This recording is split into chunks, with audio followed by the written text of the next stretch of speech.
శుభాకాంక్షలు. ఈరోజు భారతదేశం విదేశం అందరూ కూడా అన్నా చెల్లెలి అనుబంధం ఈ రక్షాబంధన్ యొక్క కార్యక్రమాన్ని జరుపుకుంటారు. అయితే అన్నయ్య ఎప్పుడు చెల్లిని అక్కని రక్షించాలి అనేటటువంటి నానుడి భారతదేశంలో ఎన్నో సంవత్సరాల నుండి వస్తుంది. కాబట్టి ప్రతి ఒక్కరు కూడా అన్నయ్యలు చెల్లికి అక్కకి రక్షణ కాకుండా భారతదేశంలో ఉన్నటువంటి ప్రతి మాతృమూర్తికి స్త్రీమూర్తికి అందరూ రక్షిస్తూ వసుదైవ కుటుంబకంగా వికారి దృష్టితో చూడకుండా ఒక ప్రేమ దృష్టితో చూస్తూ ముందుకు గనక వెళ్తే ఈ భారతదేశము సుసంపన్నంగా స్వర్గంగా తయారవుతుంది అని చెప్పేసి మనస్ఫూర్తిగా కోరుకుంటున్నాను.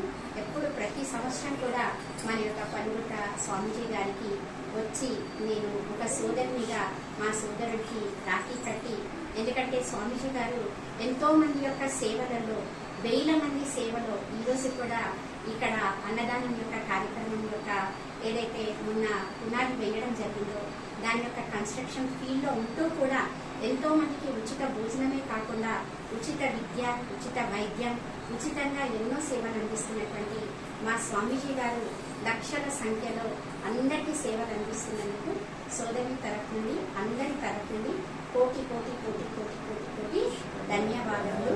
ఓం శాంతి, ఓం శాంతి, ఓం శాంతి. ఓం నమ శివాయ. మన భగవంతుడి కృపా కటాక్షంతో మనకు చాలా సంస్కృతి సాంప్రదాయ పద్ధతి ప్రకారంగా రాకెట్ పున్నమ మరి రక్షాబంధన్ అనే శాస్త్ర ప్రమాణం మనందరం కూడా పూర్వం నుంచి కూడా గుర్తెరిగిండ్రు. ఇది పూర్వం నుంచి కూడా వస్తూ ఉన్నది.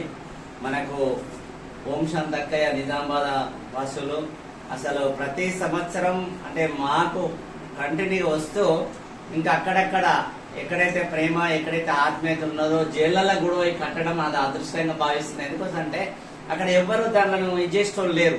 కనీసం ఓం శాంతక్కయ్య వచ్చి కూడా రాకెట్ కడుతున్నది మాకు ఒక అక్కలా గాని ఒక ప్రేమ, చాలా ఆనందంగా పాపం ప్రశాంతంగా వాళ్ళతో నేను చాలా మందితో నిన్న అక్కయ్య మీరు కూడా మాకు ఇక్కడికి ప్రతి సంవత్సరం మంచి కడుతున్నారు. చాలా చాలా ధన్యవాదాలు.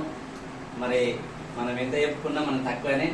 మరి నిరంతరంగా ఈశ్వరుడు యొక్క అనుగ్రహంతో ఓం శాంతి బాబా ఆశీస్సులతో మనం భగవంతుడి యొక్క నామం, భగవంతుడి ధ్యానం, భగవంతుడి అడుగుజాడలో మనందరం కూడా తరించాలని నేను ఆశిస్తున్నాను.